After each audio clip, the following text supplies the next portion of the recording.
Hello, everyone. Today, I am so privileged, so honored to have Edgar Rodriguez of Life for Pawz. He's one of our customers at Hello Woofy, and he's going to be talking about what it means to be an underdog, be a small business owner, and what are some of the tips and tricks he's been using at his small business, and he wants to share with you today as well. So, Edgar, thank you. Virtual hugs for joining us on Content Masters today live. Tell us a little bit about yourself, and also, how did you find us? Let's talk about the beginning of your story.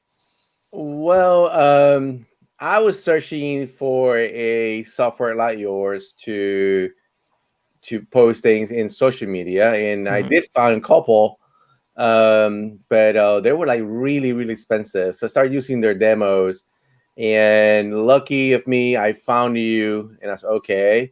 This is a really good price. Honestly, at the beginning, it was such a good price. I was like, will these be good or not? So I started using it. I tested. I love it, and I said, okay, I ditch everybody else, and I stay with you guys. And now you know that I love you guys. So thank you. I'm really happy. I appreciate it so much. So tell us a little bit about Life for Pawz, and for people who don't know who you are, some of the amazing work you're doing. Follow Edgar's work at Life for Pawz with a Z at the end.com. But tell us a little bit about yourself. Why start this company? Okay, I didn't start the company. You got to be honest. My wife and my daughter were the one who started the company, and it's 3 years ago. I suffered from migraines for a long time ago, but like 3 years ago, I started having crises. I was in the hospital in that year around 30 something times in 1 year. So that was in those, some of those was like 1 week in the hospital. And some other times I was in the house, like in bed for 2 weeks. So that was a really bad year and a half or year or so.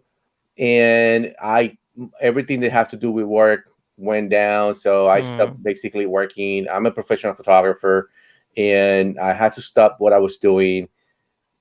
And it's been like that since then. Like I haven't really been able to have a regular work because I never know what's going to be tomorrow. And I wake up and say, okay, I can't do nothing today. So that's kind of hard. So my wife and my daughter, they decided, okay, let's do something that we can bring extra income and help with me. And they start creating the dog bandanas, and that's where Life for Pawz actually initiated. And then I jump in with help with the tech part.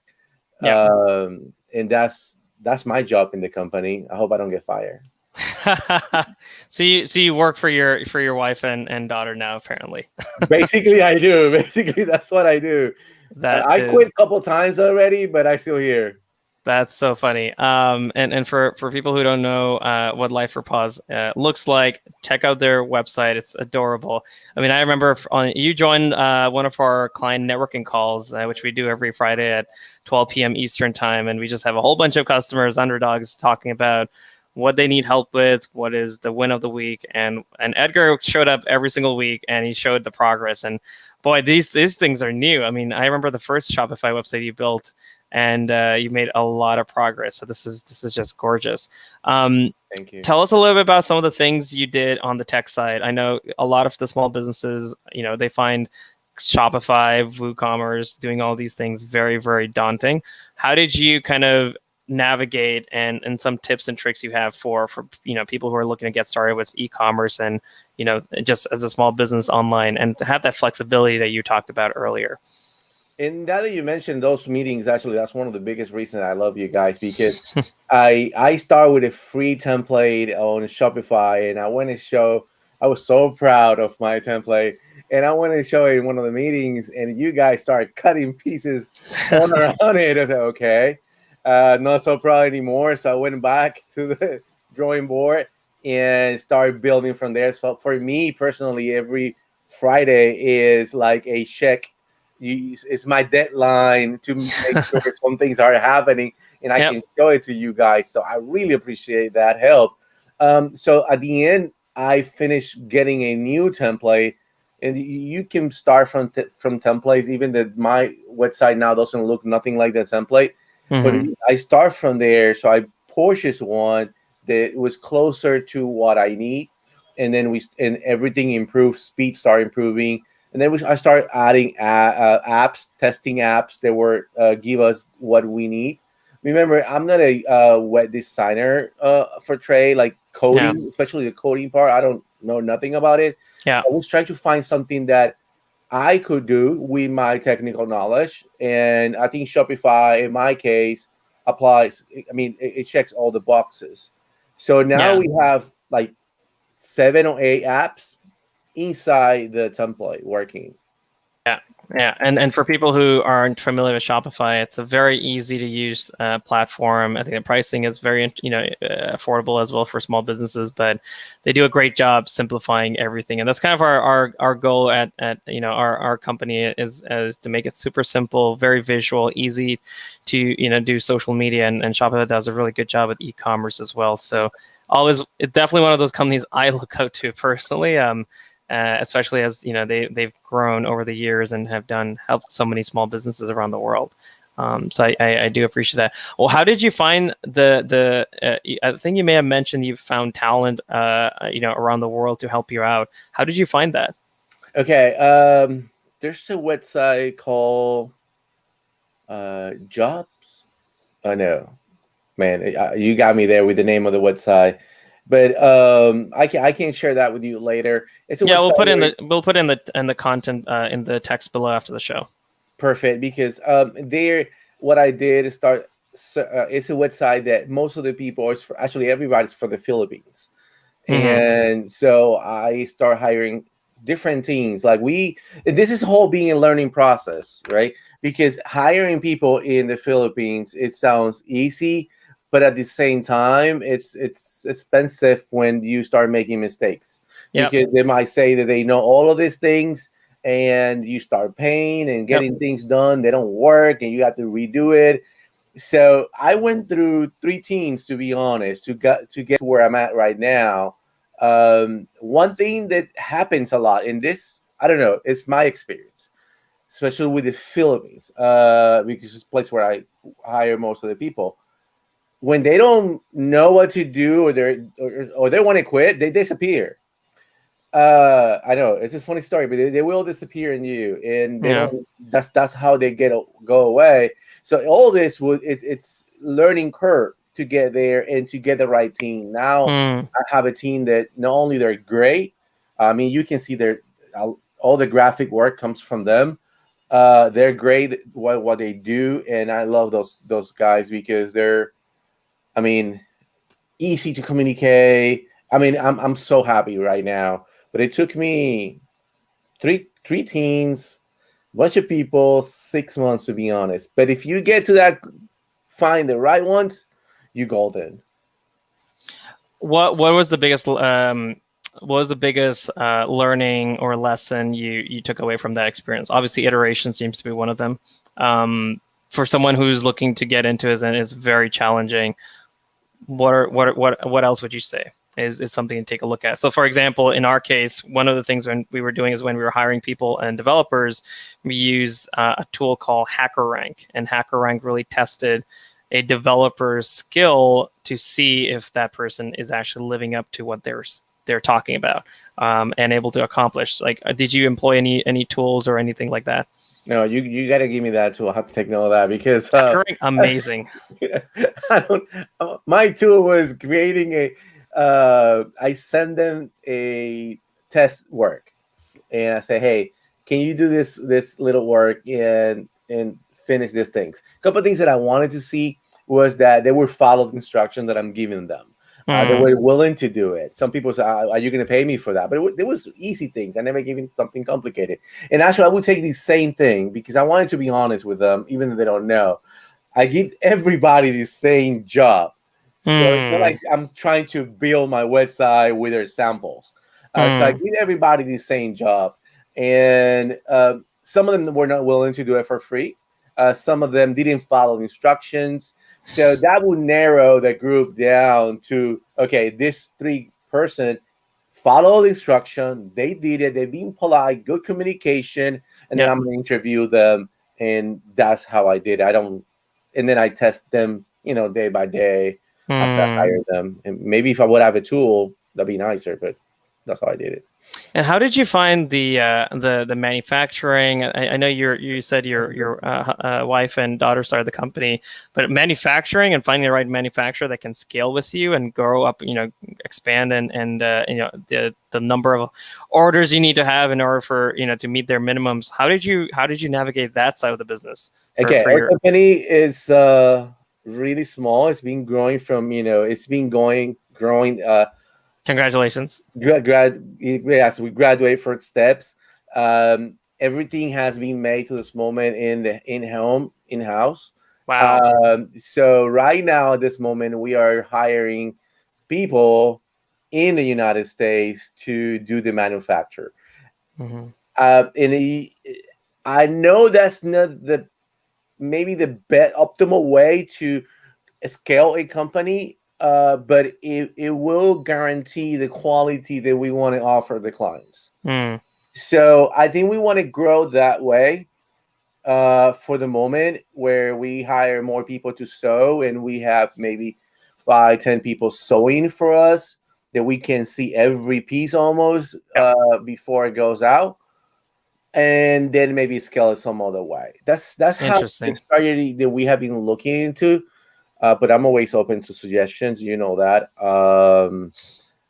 Yeah, I'm always learning. But up to this moment, we think that will be the best way for us to continue to have the quality that we want, if that makes any sense. And I'm obviously, everyone who's watching in and can see the background, you have a lot of inventory, you have a lot of things going on. Is that where the dream started? Is that exactly where all the magic happens? It happens here. Most of it happened all around me. The magic started in my living room. Actually, you can't see it, but it's a little table that is here next to me. Sure. That was where everything started, in the living room. And I told my wife, hey, why don't you move into my office? That way you are close to me, next to me, and we together here, and we can talk while we work. But if you look around, I have the smallest space in my office now. Actually, if I move too much, yeah, I'm in trouble. So I think I'm going to finish at the living room now. That's hilarious. Yeah, well, you're based out of Texas, right? We have our amazing, humble little New York City apartment, and so I would say you're definitely better off being, if you're going to do anything e-commerce really, and you have to manufacture and do things, you're going to need a couple of rooms and a garage at the very least. But that's good on you. What would be the one thing you would say to the 20-year-old, Edgar Rodriguez version? Maybe you had some uncertainties, maybe you thought there were some limitations back then, but eventually when you get to the point that you're at, you figured out that boy was I wrong, boy was I setting my bar so low, because there's so much more that I could achieve. What are some of the things that you would say to that 20-year-old Edgar? Hey, the first thing is to dream. I think you have to have a dream. It don't matter what it is, how big it looks.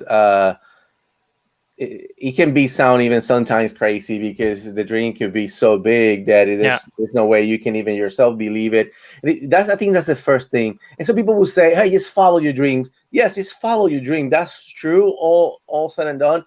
But you have to prepare in the way of you following your dream. So your dream is huge.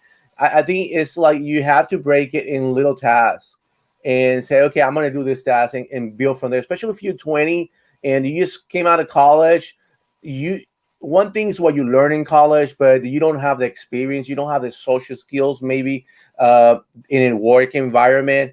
I think it's a great thing to start working and at the same time building your dreams.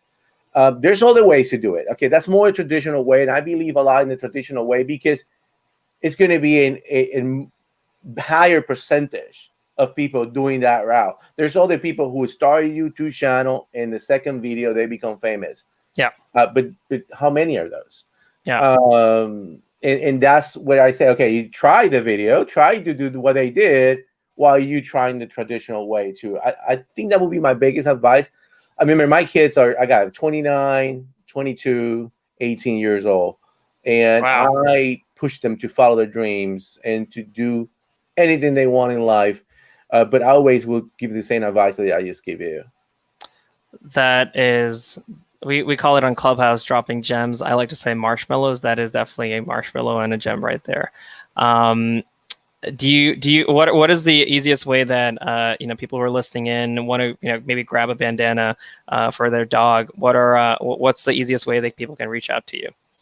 Okay, support, if you want to email us and get in contact directly with us, is support at Life for Pawz. And then everything's Life for Pawz. So at Life for Pawz in Instagram, Life for Pawz in Facebook, Pinterest. That's it, actually. And then on through the website, definitely. There we go. I put the link or the email right up there. And is there any way we can help you as a community? I can help you as an individual fellow founder, small business owner. Hey, if you see this our slogan is saving 2 lives at once, and what's going on, one of those lives is me. Okay, and I think I never shared that with you even. Tell us a little bit about. Go ahead.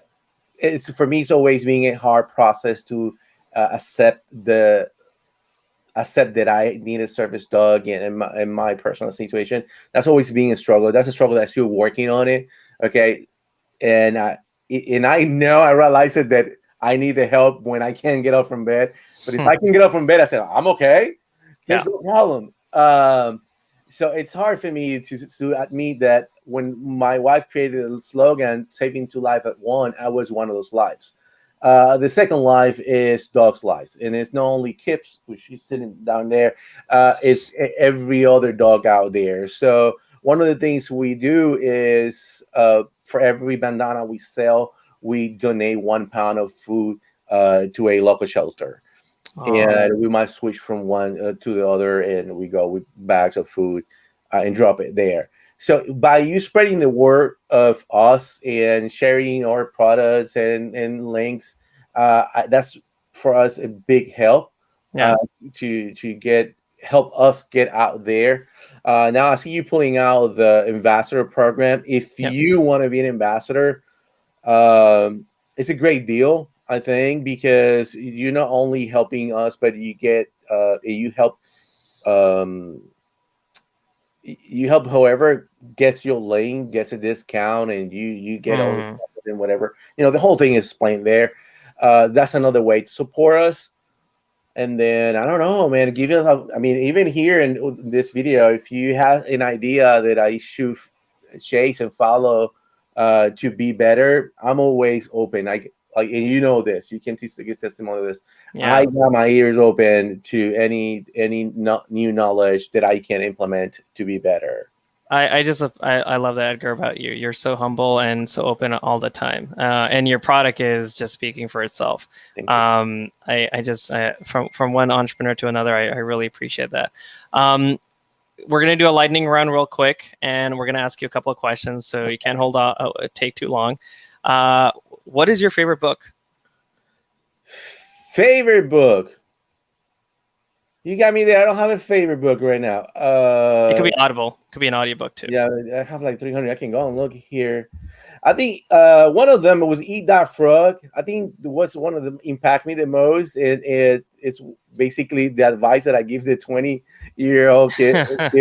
Eat that frog. Just go grab that first task that sometimes you want to go for the dream and forget about all the other things that are in there. Just go eat that frog first as you go chase your dream. I think that was one of the books that impacted me the most. I don't know, 10 years ago. A while ago, yes. All right. Favorite song? Dust in the Wind. Who's that by? Kansas, I think. Okay, got it. Favorite entrepreneur that you look up to? Steve Jobs. Why? I think he have a vision of beautiful. He likes beautiful, and I like beautiful. After reading a little bit more about him, I see that he was a strong person, but at the same time, he will see the future, in beauty, like the beauty of things was really important for him. And I had a conversation with somebody on my website, and they give me a couple of tips, and I correct those tips. But what my comment was, I still want it to be beautiful. Yes, I wanted to convert, but I wanted to be beautiful. So I think the beauty, the way he see things, I think that's one of the big things. And he changed everybody's lives. Like your life, my life is being changed by Steve Jobs. Sure. Yeah. I mean, I was at the, I just came back from Draper University in California for 5 weeks. And one of the places we went to was the new Apple headquarters. And it's beautiful. It looks very nice, but we were having a conversation at the Apple store there, and almost everyone agreed that Tim Cook could be doing a lot better job. He was literally handed a beautiful company that had a beautiful set of products, and now it's kind of going backwards into where it was in the 90s. But you really need that visionary with the art focus and business acumen at the same time. And Steve was one of those. Last question I'll ask, and I'm going to do a quick screen share for this one, is this, but for people who don't know this, we've done a lot of analysis on emojis to figure out the perfect emojis combinations and give you the recommendations. But Edgar, what's your favorite emoji of all of the ones you see here, and why? I don't know if it's there. I have it in my phone. It's a shark. A shark. Yes. So every time I with the iPhones, you can talk to it, and the emoji move with you. Yeah. Every time I send a message to my kids and I'm fighting or something, I use a shark. So that's hilarious. I think the shark is my favorite. Got it. Well, it's been a pleasure, Edgar, as always. Thank you so much for coming on this show. I know we've rescheduled a couple of times, and I appreciate your patience and your love and support for us. If you want to learn more about Edgar and his amazing work, click on the link right here, which is at lifeforpawz.com. If you want to learn more about Hello Woofy and become a customer, and be in the midst of smart marketing for underdogs, go on over to hellowoofy.com. But most importantly, tell us what features you want us to build. What are the struggles you're running into as a small business? And if there's any feature or any upgrades we can add to the platform, definitely email me at arjun@hellowoofy.com. Until next time, thank you so much for your time. I really, really do appreciate Edgar. Thanks. Thank you. Bye-bye.